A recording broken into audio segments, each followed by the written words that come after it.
বন্ধুরা, আজ একটি দর্শনীয় স্থানে যাব যা সনাতন ধর্মাবলম্বীদের কাছে অন্যতম একটি তীর্থস্থান। মহাবিষ্ণুর অবতার শ্রী অদ্বৈত আচার্য ঠাকুরের আবির্ভাবস্থল বনাতীর্থ ধামে। সেখানকার বিষয় নিয়েই আজকে আপনাদের মাঝে তুলে ধরার চেষ্টা করব।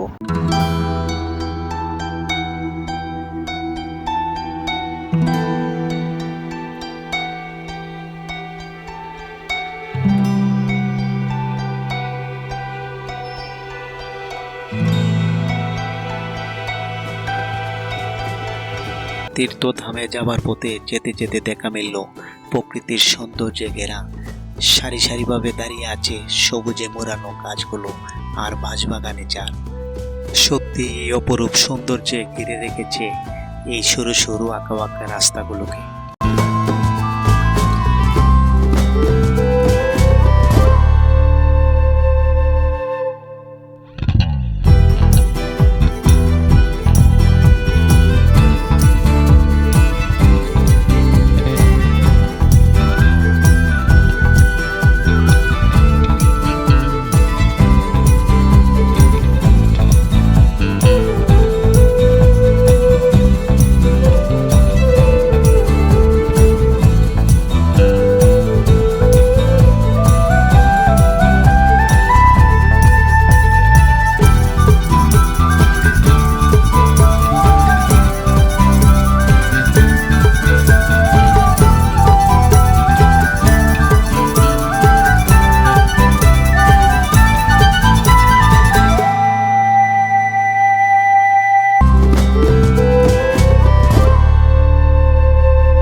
বন্ধুরা, এই সেই তীর্থস্থান যা লোকে লোকারণ্য হয়ে আছে। কথিত আছে সব তীর্থ বারবার, পণ তীর্থ একবার। সনাতন ধর্মাবলম্বীদের কাছে সবচেয়ে বড় তীর্থস্থান এই পণ তীর্থ। বর্তমান সুনামগঞ্জ জেলার সীমান্তবর্তী এলাকায় তাহিরপুর উপজেলার অন্তর্গত জাদুঘাটা নদীর তীরে রাজারগাঁও গ্রামে এই স্থানটি অবস্থিত। প্রতি বছর চৈত্র মাসের কৃষ্ণপক্ষ ত্রয়োদশী তিথি যুগে শুরু হয় এই মহাবারণী স্থান। আর এই সময় দেশের বিভিন্ন প্রান্ত থেকে লাখ লাখ মানুষ ছুটে আসে গঙ্গা স্নানের জন্য এই পবিত্র স্থানটিতে। প্রাচীন ইতিহাস থেকে জানা যায় এই জায়গাটির নাম ছিল তখনকার সময়ে লাউ রাজ্যের লাউরেগড় নামের নবগ্রাম নামে খ্যাত। এই তীর্থস্থানটির আবির্ভাব ঘটে 1400 খ্রিস্টাব্দের মাঝামাঝি সময়ে শ্রী অদ্বৈত আচার্য প্রভুর মাতা নাফাদেবী তীর্থের অভিলাষ পূরণ করার জন্য।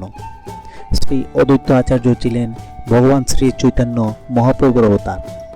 অদ্বৈত আচার্য প্রভু বাংলাদেশের শ্রীহট্ট লাউরি রাজ্যের লাউরেগড় নবগ্রামে এক বারেন্দ্র ব্রাহ্মণ পরিবারে জন্মগ্রহণ করেন। জন্মের সময় বাল্যকালের নাম ছিল ওনার কমলাক্ষ মিশ্র। পরবর্তী সময়ে বৈষ্ণব দীক্ষায় দীক্ষিত হয়ে তিনি আচার্য উপাধি লাভ করেন। অদ্বৈত আচার্যের পিতার নাম ছিল কুবের আচার্য, মাতার নাম ছিল নাভাদেবী। অদ্বৈত প্রকাশ গ্রন্থে পণ তীর্থের মাহাত্ম্য সম্পর্কে বলা হয়েছে যে অদ্বৈত আচার্য প্রভুর ভৃত্যজননী লাভাদেবী একদিন রাতের স্বপ্নে দর্শন করেন যে তিনি সমস্ত তীর্থজলে স্নান করছেন। লাভাদেবীর ঘুম ভেঙে যায় এবং তিনি বিমর্ষ হয়ে পড়েন। চিন্তা করছেন এই বৃদ্ধ বয়সে তিনি শক্তিহীন শরীর নিয়ে কিভাবে তীর্থস্থান করবেন। অদ্বৈত আচার্য প্রভু মায়ের বিমর্ষতার কারণ জিজ্ঞাসা করলে লাভাদেবী তিনি স্বপ্নে দেখা তীর্থস্থানের কথা পুত্রকে বললেন এবং এই বৃদ্ধ বয়সে তীর্থস্থান করার মতো শক্তি ওনার নেই। মায়ের এই তীর্থের অভিলাষ ও বিমর্ষতার কথা চিন্তা করে অদ্বৈত আচার্য প্রভু পণ করলেন যে তিনি মাকে তীর্থস্নান করানোর জন্য এই স্থানেই তিনি সমস্ত তীর্থকে অর্থাৎ সপ্তগঙ্গাকে আবির্ভাব ঘটাবেন। তাই তিনি লাউর পরগনায় এক ক্ষুদ্র পাথরের উপর সপ্তগঙ্গাকে আহ্বান করলেন। কিছুক্ষণের মধ্যেই ঝর্ণার দ্বারায় সেই তীর্থে পরিণত হয়ে গেল।